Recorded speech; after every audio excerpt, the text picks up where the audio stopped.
இப்போ எடுத்துக்காட்டு 10, எடுத்துக்காட்டு 14 ஆகிய 2 கணக்குகளை பார்ப்போம். கம்பேர் பண்ணி கத்துக்கிறதுக்கு ஈஸியா இருக்குங்கிறதுனால இந்த 2 கணக்குகளை நான் எடுத்திருக்கேன். இந்த கணக்குகளுக்கான படிவங்களை அப்படியே மனப்பாடம் பண்ணணும்னு கூட அவசியம் கிடையாது. சில குறிப்புகளை தெரிஞ்சுக்கிட்டாலே போதும். இந்த கணக்குகள் எல்லாத்தையும் தப்பு இல்லாம ரொம்ப எளிமையா செஞ்சிடலாம். கணக்கை முதல்ல வாசிப்போம். எடுத்துக்காட்டு 10. பின்வரும் விவரங்களில் இருந்து கடன் விற்பனையை கணக்கிடவும். விவரம் ரூபாய். 2018 ஜனவரி 1 அன்று கடனாளிகள் 40,000. கடனாளிகளிடம் பெற்ற ரொக்கம் 1,00,000. அளித்த தள்ளுபடி 5,000. விற்பனை திருப்பம் 2,000.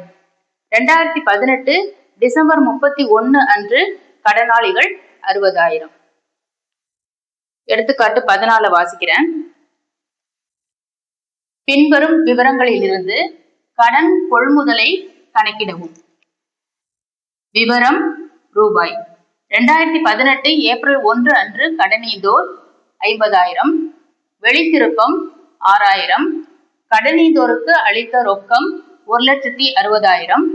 2019 மார்ச் 31 அன்று கடனீந்தோர் 70,000. இந்த கணக்குல கடன் விற்பனை கண்டுபிடிக்க சொல்லி கேட்டிருக்காங்க. அந்த கணக்குல கடன் கொள்முதலை கண்டுபிடிக்க சொல்லி கேட்டிருக்கிறாங்க. இப்போ கடன் விற்பனை கண்டுபிடிக்கணும் அப்படின்னு சொன்னாக்கா நம்ம கடனாளிகள் கணக்கு போடணும். நம்ம வித்தோம்னாக்கா கடனுக்கு சரக்கு வாங்கிட்டு போறவங்க தான் கடனாளிகள். அதனால கடன் விற்பனை கண்டுபிடிக்கணும் அப்படின்னு சொன்னாக்கா கடனாளிகளுடைய கணக்கை போடணும். கடனீந்தோர் யாருன்னாக்கா நம்ம சரக்குகளை யாருக்கிட்ட இருந்து கொள்முதல் பண்ணிருக்கோமோ அவங்கதான் கடனீந்தோர். கடனுக்கு சரக்குகளை நமக்கு தந்தவங்க. அந்த கணக்கு போட்டாதான் நம்ம கடன் கொள்முதலை கண்டறிய முடியும். கடனாளிகள் சொத்து, கடனீந்தோர் பொறுப்பு. நம்ம நிலையறிக்கையெல்லாம் போட்டோம், அதனால இது நம்மளுக்கு நல்லாவே தெரியும். கடனாளிகள் என்பது சொத்து, கடனீந்தோர் பொறுப்பு. இந்த கணக்குகளை போடுறதுக்கு நான் ஏற்கனவே சொன்ன மாதிரி இந்த ஃபர்ஸ்ட் சென்டென்ஸை நீங்க எல்லாரும் மனசுல ஞாபகம் வச்சுக்கணும். சொத்துக்கள் அனைத்தும் பற்றியிருப்பை காட்டும் அப்படிங்கிறது தான் அந்த சென்டென்ஸ். இதை எப்போதுமே மனசுல வச்சிருந்தோம்னாக்கா இந்த கணக்குகள் எல்லாத்தையும் எளிமையா செஞ்சிடலாம். ஃபர்ஸ்ட் ஹெட்டிங் எழுதுவோம். மொத்த கடனாளிகள் கணக்கு.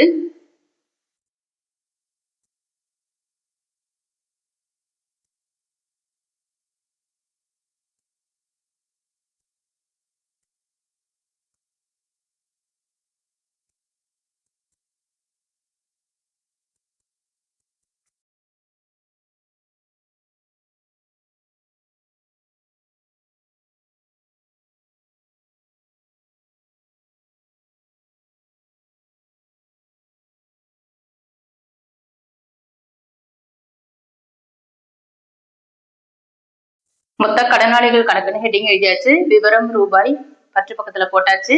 விவரம் ரூபாய் வரவு பக்கத்துலயும் எழுதியாச்சு. இப்போ ஃபர்ஸ்ட் கொடுத்துருக்க இன்ஃபர்மேஷன் பார்த்தோம்னாக்கா 2018 ஜனவரி 1 அன்று கடனாளிகள். இது தொடக்க கடனாளிகளை கொடுத்துருக்காங்க. ஓப்பனிங் பேலன்ஸை கொடுத்துருக்காங்க 40,000 சொல்லிட்டு. இப்போ இந்த 40,000 தொகையை எங்க எழுதணும் அப்படின்னு சொல்லி பார்த்தோம்னாக்கா அப்பதான் நம்ம இந்த சென்டென்ஸ் ஞாபகம் வச்சுக்கணும். சொத்துக்கள் அனைத்தும் பற்றி இருப்பை காட்டும். கடனாளி அப்படிங்கிறது சொத்து. இந்த மொத்த கடனாளிகள் கணக்கு எழுதுறோம் இல்லையா, அதனால கடனாளிங்கிறது சொத்து. சொத்து பற்றி இருப்பை காட்டும் அப்படிங்கிறதுனால தொடக்க இருப்பை பற்று பக்கத்துல எழுதணும்.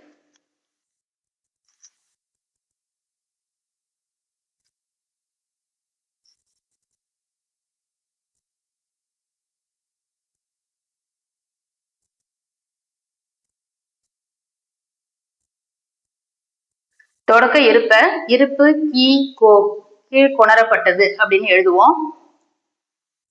அப்படி இல்லைன்னா தொடக்க இருப்புன்னு கூட நீங்க எழுதிக்கலாம்.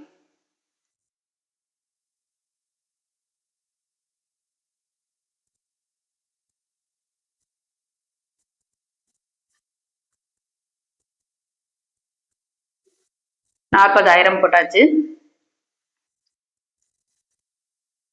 அடுத்தது கடனாளிகளிடம் பெற்ற ரொக்கம் கொடுத்துருக்காங்க, அளித்த தள்ளுபடி கொடுத்துருக்காங்க, விற்பனை திருப்பம் கொடுத்துருக்காங்க. அடுத்தது 2018 டிசம்பர் 31 அன்று கடனாளிகள் 60,000 கொடுத்துருக்காங்க. இது டிசம்பர் 31ங்கிறத வச்சு கண்டுபிடிச்சிடலாம். இது கடனாளிகளுடைய இறுதி இருப்பு. இப்போ தொடக்க இருப்பை பற்று பக்கத்துல போட்டதுனால இறுதி இருப்பை வரவு பக்கத்துல போடணும். ஆனா இறுதி இருப்புங்கிறதுனால கடைசியா எழுதணும்.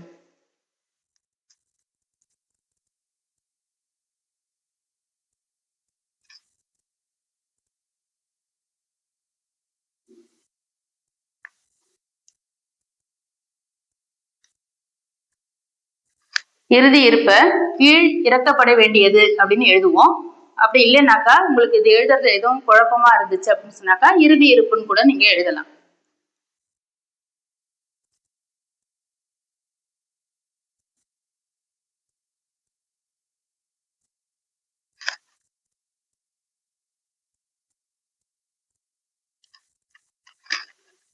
இப்ப கணக்குல கொடுத்திருக்க தொடக்க இருப்பையும் இறுதி இருப்பையும் எழுதிட்டோம். இப்ப அது இல்லாம 3 விவரம் கொடுத்திருக்காங்க. கடனாளிகளிடம் பெற்ற ரொக்கம், அளித்த தள்ளுபடி, விற்பனை திருப்பம்னு. இந்த எல்லா விவரத்தையும் நம்ம எங்க க்ளோசிங் பேலன்ஸ் எழுதணுமோ, அதாவது இறுதி இருப்பு எங்க எழுதணுமோ அந்த பக்கத்துல போட்டுடலாம். எங்க இறுதி இருப்பு எழுதணுமோ அந்த பக்கத்துல கொடுத்திருக்க மற்ற விவரங்களை எழுத வேண்டியதுதான். கடனாளிகளிடம் பெற்ற ரொக்கம் அப்படிங்கிறத ரொக்க கணக்குன்னு எழுதணும்.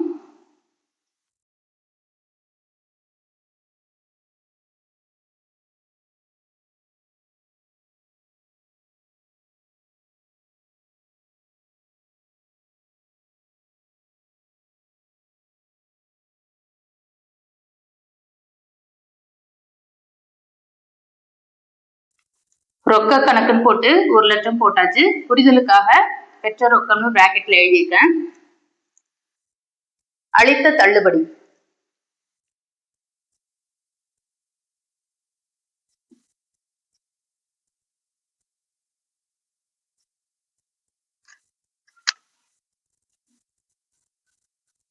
$5000 போட்டாச்சு. விற்பனை திருப்பம்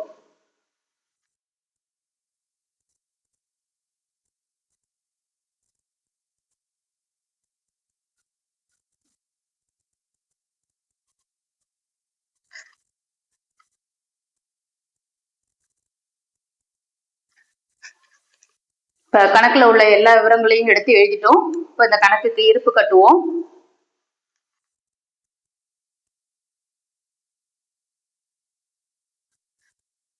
மூணு ஸ்தானத்துலயும் 0, 2 5 கூட்டோம்னாக்கா 7, இங்கே 6 மட்டும்தான் இருக்குது, இங்கே 1. 1,67,000 டோட்டல்.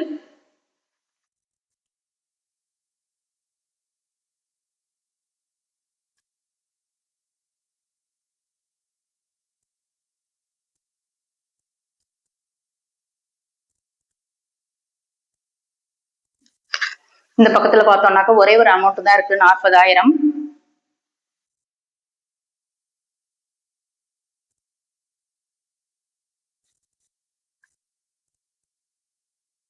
மைனஸ் பண்றோம். 3 ஸ்தானத்துலயும் 0, 7ல 0 போயிடுச்சுனாக்கா 7, 6ல 4 போயிடுச்சுனாக்கா 2, இந்த 1 அப்படியே இறக்கி எழுத வேண்டியதான்.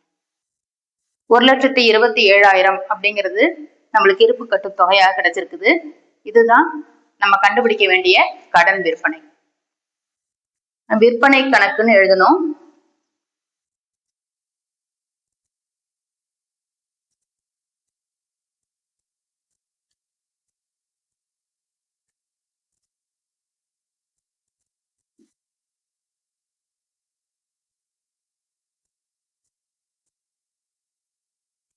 இந்த பக்கத்துலயும் டோட்டல் 1,67,000 தான் வரும்.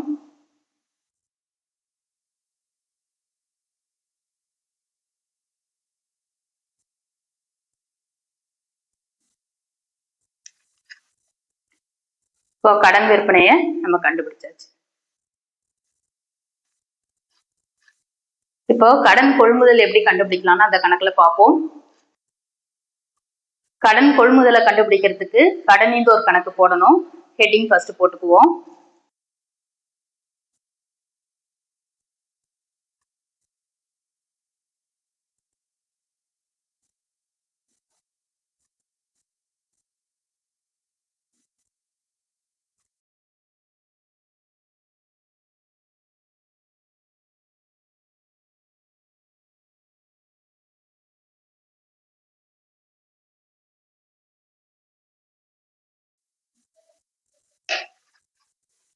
மொத்த கடனீந்தோர் கணக்குன்னு ஹெட்டிங் போட்டாச்சு, விவரம் ரூபாய் போட்டாச்சு. அடுத்தது கணக்கை பார்த்து ஒவ்வொரு விவரமா எழுதுவோம். 2018 ஏப்ரல் 1 அன்று கடனீந்தோர் 50,000 கொடுத்திருக்காங்க, அது தொடக்க கடனீந்தோர். மார்ச் 31 அன்று கடனீந்தோர் 70,000 கொடுத்திருக்காங்க, இது கடனீந்தோருடைய இறுதி இருப்பு. இப்போ தொடக்க இருப்பை எங்க எழுதணும், இறுதி இருப்பை எங்க எழுதணும்னு நம்மளுக்கு தெரியணும் இல்லையா? மறுபடியும் இந்த சென்டென்ஸ் பாருங்க. சொத்துக்கள் அனைத்தும் பற்றியிருப்பை காட்டும் அப்படின்னு சொன்னா, அப்போ பொறுப்புகள் அனைத்தும் வரவு இருப்பை காட்டும் அப்படிங்கறத நம்ம புரிஞ்சுக்கணும். இப்ப கடனீந்தோர் அப்படிங்கிறது வந்துட்டு பொறுப்பு, அதனால வரவு பக்கத்துல நம்ம தொடக்க இருப்பை ஃபர்ஸ்ட் எழுதணும்.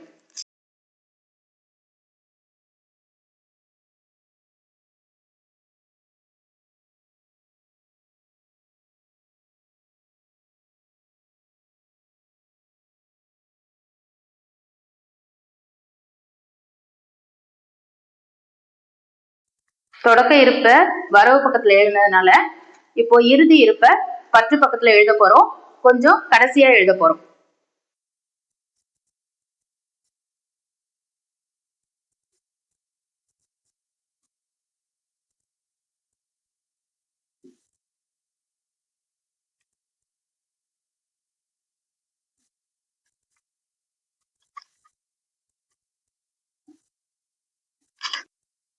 கொடுத்திருக்கிற மற்ற விவரங்கள் எல்லாத்தையும் நம்ம இறுதி இருப்பு எங்க எழுதணுமோ அந்த காலத்திலே எழுதிக்க வேண்டியதுதான். இப்ப வெளித்திருப்பம் எழுதணும். வெளித்திருப்பம்னாக்கா கொள்முதல் திருப்பம் தான். இங்க நான் எழுதியிருக்கேன் கொள்முதல் திருப்பம் அல்லது வெளித்திருப்பம்னா, இப்ப கொள்முதல் திருப்பம்னாலும் வெளித்திருப்பம்னாலும் ஒண்ணுதான். அதே மாதிரி விற்பனை திருப்பம்னாலும் உள் திருப்பம்னாலும் ஒண்ணுதான். இது ஏதாவது கன்ஃபியூஷன் வரும் உங்களுக்கு, இந்த உள் திருப்பம்னு சொல்லி கொடுத்துட்டாங்கன்னாக்கா ரெண்டு கணக்கையும் சேர்த்து கேட்கற நேரத்துல எந்த கணக்குல போடுறது அப்படின்னு சொல்லிட்டு. இப்போ இந்த ஒத்த கொம்பு போட்டிருக்காங்க இல்லையா, அது ஒரு ஹிண்ட் மாதிரி மனசுல வச்சுக்கோங்க. இந்த ஒத்த கொம்பு போட்டிருந்தா அது ரெண்டும் ஒண்ணுன்ற மாதிரி மேட்ச் பண்ணிக்கோங்க. கொள்முதல் திருப்பம்னாலும் வெளி திருப்பம்னாலும் ஒண்ணுதான். இப்ப வெளி திருப்பம் 6,000.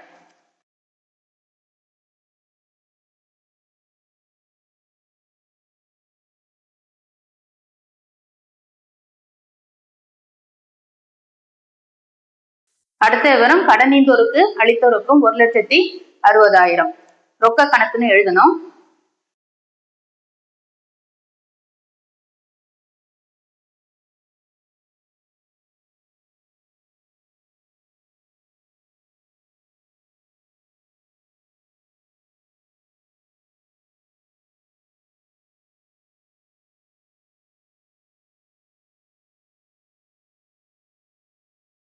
இங்க தள்ளுபடி கொடுத்துருந்தாங்கன்னாக்கா பெற்ற தள்ளுபடின்னு கொடுத்துருப்பாங்க, இந்த கணக்குல தள்ளுபடி கொடுக்கல.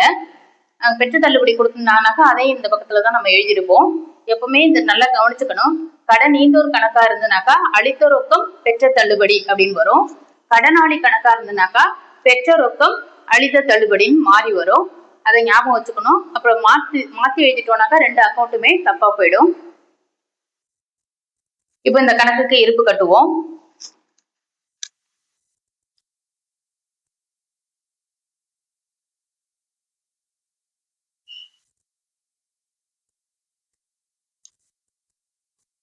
ஆறு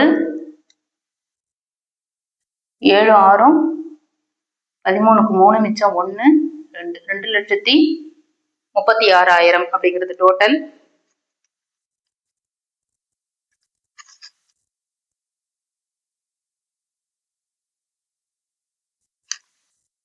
அந்த பக்கத்துல 50,000 இருக்கு.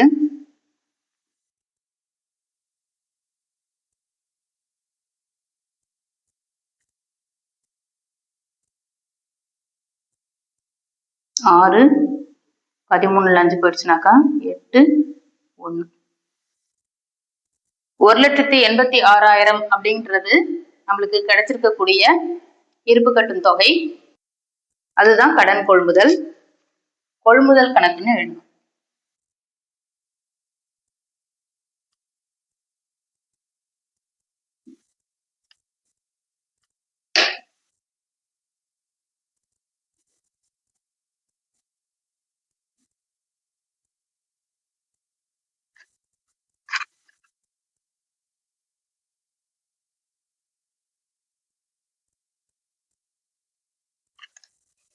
இந்த பக்கமும் அதே டோட்டல் தான் வரும், 2,36,000.